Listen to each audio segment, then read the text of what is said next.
Attends, est-ce que tu connais Sylvanus Olympio? Reste jusqu'à la fin de la vidéo pour le découvrir en quelques minutes. Né à Lomé, dans une famille originaire du Brésil, Sylvanus Olympio commence ses études à l'école allemande. Le Togo était alors une colonie allemande. Puis, il termine ses études à Londres. Il est en 1926 représentant de la société Unilever au Nigeria avant d'être nommé au Togo où il devient président de la chambre de commerce en 1948. Il a bien recruté l'unité togolaise CUT fondée en 1941 pour s'opposer aux revendications allemandes. Alors, sous l'impulsion de Olympio, le parti le CUT devient le support du mouvement nationaliste togolais et s'affirme partisan d'une réunification du peuple élevé, partagé entre la Gold Coast britannique qui devient en 1957 le Ghana et l'ex-Togo français. En 1946, Olympio est élu conseiller à l'Assemblée territoriale dont il devient président. Cependant, les prises d'opposition de son parti face au parti plus modéré de Nicolas Brunski le font battre aux élections de 1951 et le plébiscite du 8 mai 1956 par lesquels les évêques britanniques optent pour le rattachement de la Gold Coast, ce qui apporte une dure contradiction au projet de réunification des évêques. Alors, si tu es resté jusqu'ici, alors abonne-toi, c'est gratuit.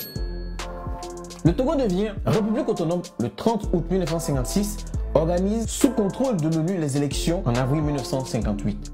Devant le succès du CUT, qui remporte 29 sièges sur 46, Olympio est appelé par le haut-commissaire de la République à former le gouvernement. Devenu Premier ministre, il conduit le Togo vers l'indépendance totale en 1960, précisément le 27 avril 1960. Élu président de la République en 1961, il réorganise les finances de son pays par une gestion très stricte imposant le remboursement des dettes togolaises au trésor français. Sur le plan politique, il interdit tous les partis. L'opposition, privée de moyens d'expression, s'agite, supportant mal l'autoritarisme du régime. La répression est sévère. La Juventus, où se regroupe la jeunesse de gauche du CUT, est dissoute et plusieurs dirigeants internés. En politique extérieure, son attitude vis-à-vis du Ghana l'oblige à refuser d'entrer dans la communauté française, puis plus tard dans l'OUA.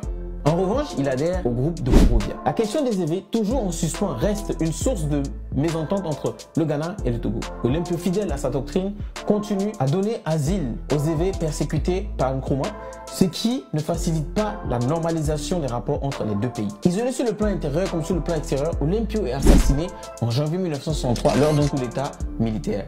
Il est succédé par son beau-frère Nicolas Brunski. On se quitte sur ces dernières paroles et si tu veux la version complète de la vraie histoire de ce grand homme, elle est déjà disponible sur ma chaîne YouTube.